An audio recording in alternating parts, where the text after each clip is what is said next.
Assalamualaikum, salam Malaysia Madani. Kanta 744 dimulakan dengan rangkuman berita utama dalam segmen Esensi.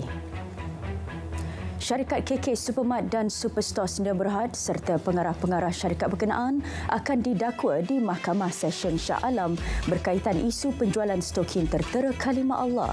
Syarikat Xinjiang Chang Sdn Bhd dan pengarah-pengarahnya juga akan didakwa di bawah Seksyen 109 Kanun Keseksaan kerana telah bersubahat sebagai pembekal stokin bercetak kalimah Allah kepada syarikat KK Supermart and Superstore Sdn Bhd.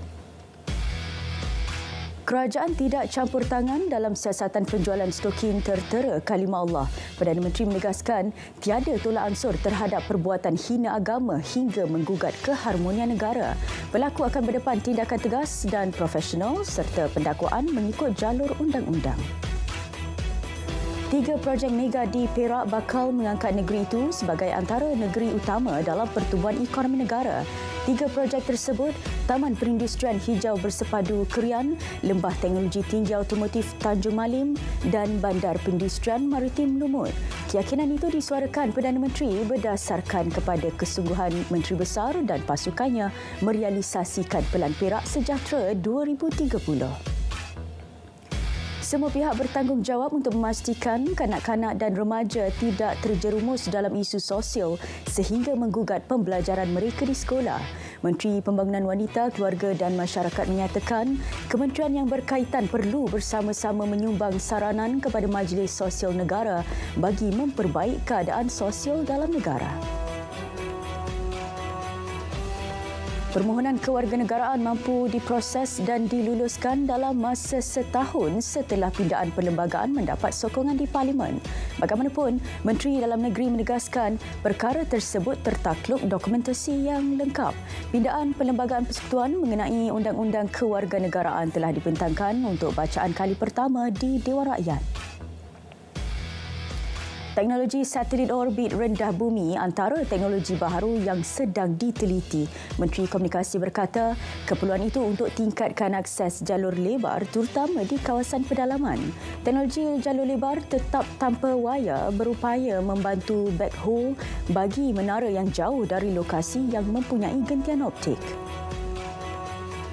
Kementerian Sains, Teknologi dan Inovasi bercadang mewujudkan lebih ramai pakar dalam bidang teknikal yang memahami teknologi dengan lebih baik. Ia berikutan perkembangan pesat teknologi baharu seperti tenaga baharu dan kecerdasan buatan AI di peringkat global. Cuaca panas dan kering yang dialami ketika ini dijangka beransur pulih menjelang pertengahan April. Ini susulan permulaan fasa peralihan monsun yang dijangka bermula pada 29 Mac ini hingga Mei, sekaligus menandakan berakhirnya monsun timur laut yang berlaku sejak November lepas. Majlis Tindakan Sara Hidup Negara NAKOL menggesa bahagian kawal selia padi dan beras segera mengedarkan beras putih tempatan ke pasaraya di seluruh negara. Tinjauan NAKOL mendapati hanya sebilangan kecil pasaraya yang mempunyai bekalan beras putih tempatan.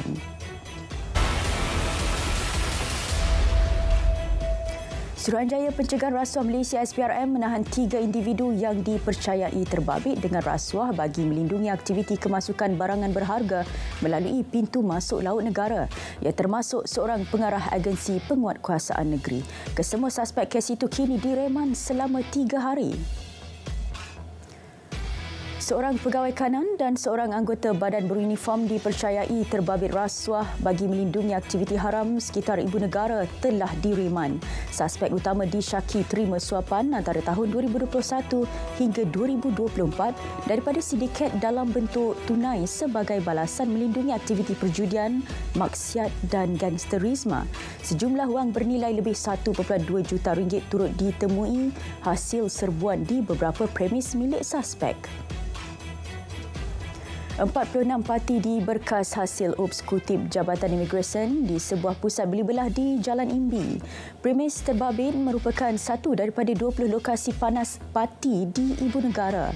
Pelbagai kesalahan dikesan dan malah ada juga parti yang cuba larikan diri ketika serbuan dilakukan. Menerusi operasi ini, 4 majikan turut ditahan kerana menggajikan parti. 3 termasuk seorang warga asing ditahan dan dadah bernilai lebih RM503,000 dirampas dalam satu serbuan. Ketua Polis Daerah Ceras berkata, operasi dilakukan di kedai serbaneka di sebuah kondominium sekitar Ibu Negara. Kesemua suspek direman 5 hari. 61 individu warga tempatan mengaku tidak bersalah atas pertuduhan membantu menguruskan premis judi yang dijadikan rumah judi terbuka di Subang Jaya minggu lalu. Sebutan semula kes untuk serahan dokumen ditetapkan pada 11 dan 15 Jun. Minggu lalu, 84 individu ditahan dipercayai membangunkan aplikasi judi dalam talian untuk pasaran luar negara dalam serbuan di pusat beli-belah di Subang Jaya. Satu pasukan khas polis ditubuhkan berhubung kes buli hingga maut seorang pelajar lelaki di Lahad Datu. Pesuruhjaya Polis Sabah berkata ia bagi menjalankan siasatan telus, teliti dan profesional. 13 suspek masih dalam tahanan reman. Sebanyak 215 kes jenayah seksual melibatkan pelajar sekolah direkodkan di Perlis. 110 kes melibatkan kes rogol, liwat, cabul dan sumbang mahram. Menurut Ketua Polis Perlis, kebanyakan kes berlaku di kawasan luar bandar dan berpunca perkenalan dengan rakan sebaya di pelbagai platform termasuk WeChat. 10 saksi diambil keterangan bagi membantu siasatan kes kelar bayi berusia setahun 6 bulan di Pasir Gudang 16 Mac lalu. Sehingga kini mereka yang dipanggil melibatkan suami suspek, jiran, keluarga dan kenalan rapat. Ketua Polis Johor berkata, suspek berusia 32 tahun itu juga telah didakwa atas tuduhan membunuh pada Khamis lalu. 623 aduan diterima daripada pengguna sepanjang 13 hari Ops Pantau dilaksana sejak 12 Mac lepas. Ketua Pengarah Penguatkuasa KPDN memberitahu 3 negeri catat aduan tertinggi iaitu Selangor, Kuala Lumpur dan Johor. Dalam tempoh itu, 20,854 premis diperiksa di seluruh negara. 3,262 aduan dan pertanyaan mengenai penipuan dan aktiviti tidak berlesen diterima Suruhanjaya Sekuriti Malaysia SC tahun lepas. Kebanyakannya melibatkan penggunaan laman web palsu, media sosial dan akaun bank bagi mempromosi dan menjalankan aktiviti penipuan. Lebih 108 ubat tidak berdaftar dan kosmetik tidak bernotifikasi bernilai RM100,000 dirampas Jabatan Kesihatan Negeri Melaka dalam operasi di sebuah premis sekitar Melaka Tengah pada 5 Mac lalu. Pengarah Kesihatan Melaka Dr. Ruzita Mustafa berkata turut dirampas 2 peranti digital. Siasatan awal mendapati suspek aktif menjalankan aktiviti menjual produk yang berasal dari China itu secara dalam talian. 3 individu cedera dalam nahas babitkan 12 kenderaan di Lebuh Raya Pasir Gudang menghala Perling Johor Bahru. Ketua Polis Johor Bahru Selatan ACP Raup Selamat memberitahu siasatan awal dapati kejadian disebabkan sebuah kereta yang menukar laluan sehingga mengakibatkan trailer dari laluan sama hilang kawalan dan melanggar kereta tersebut. Trailer itu kemudian masuk ke laluan bertentangan dan merempuh 10 lagi kenderaan lain. Cuaca panas menyebabkan air tandak dan telaga tiub DRPS Kuala Betis Gua Musang mulai kering. Ia menjejaskan lebih 3,000 masyarakat orang asli di Kampung Jenut dan Kampung Melung. Penduduk terjejas terpaksa gunakan air Sungai Betis untuk aktiviti harian. Jabatan Penjara Malaysia menyasarkan RM2.2 juta hasil jualan oleh penghuni penjara di seluruh negara tahun ini. Menurut Timbalan Komisioner Jeneral Penjara, Keselamatan dan Koreksional, sasaran tersebut mampu dicapai dengan pelbagai kaedah pemasaran dan jualan termasuk secara dalam talian. 6,300 bekas bubur lambuk diagihkan menerusi program Pandu Lalu Bubur Lambuk Johor FM. Program tahunan sejak 21 tahun lalu itu menyaksikan 21 periuk digunakan kaki tangan RTM Johor bagi menyiapkan bubur lambuk tradisi tersebut.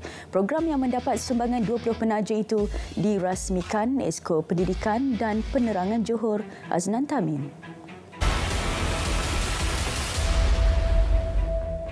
Lebih 7.7 juta rakyat meliputi 35.1% penduduk negara ini telah kemaskini maklumat dalam sistem padu dan Negeri Sembilan menjadi negeri tertinggi mencatatkan pendaftaran padu. Ketua Perangkawan menjangkakan negeri berkenaan akan mencapai sekurang-kurangnya 50% rakyat yang telah memaskini maklumat dalam sistem itu. Pasaran modal Malaysia berkembang 5.6% kepada 3.8 trilion ringgit pada 2023 berbanding 3.6 trilion tahun sebelumnya. Pengerusi Suruhanjaya Sekuriti Malaysia SC, Datuk Seri Dr. Awang Adik Hussein berkata, prestasi menggalakkan itu sebahagian besarnya dipacu pasaran bond yang kukuh. Ringgit berada dalam kedudukan yang baik untuk mengukuh pada tahun 2024 didorong oleh pelaksanaan pembaharuan struktur dan prospek pertumbuhan yang positif. Timbalan Gubernur Bank Negara, Datuk Marzuni Syam Omar, yakin ekonomi Malaysia akan berkembang antara 4.0% dan 5.0% tahun ini dirangsang perbelanjaan isi rumah dan sektor swasta. Prolintas Infra Business Trust, Prolintas Infra BT memulakan dagangan sulungnya di pasaran utama Bursa Malaysia pada 95 sen, kekal seperti harga tawaran awam awalnya. Prolintas Infra BT merupakan amanah perniagaan pertama yang disenaraikan di Bursa Saham Tempatan. Sebanyak 1.1 bilion unit saham diterbitkan, menjadikan permodalan pasarannya berjumlah kira-kira 1.05 bilion ringgit.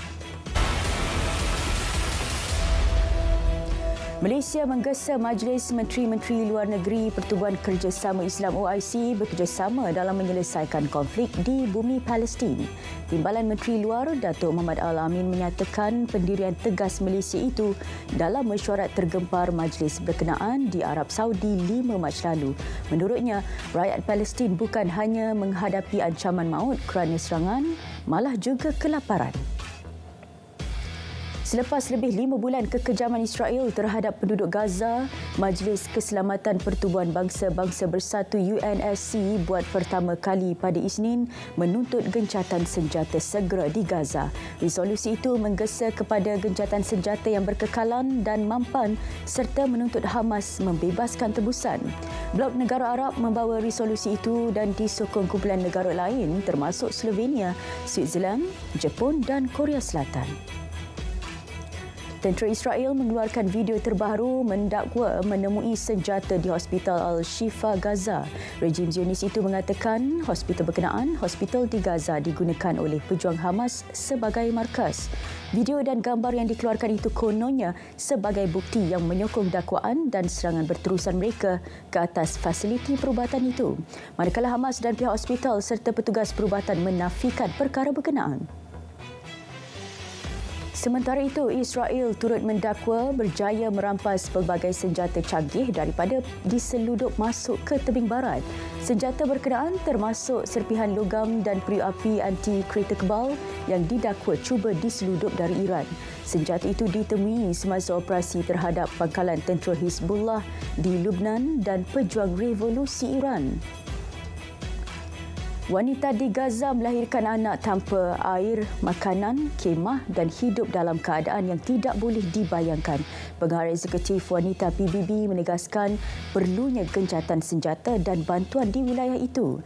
Sejak 7 Oktober lalu, lebih 9,000 wanita maut manakala lebih 23,000 wanita lagi cedera dalam serangan berterusan Israel. Manakala nasib 2,000 wanita yang masih hilang tidak diketahui.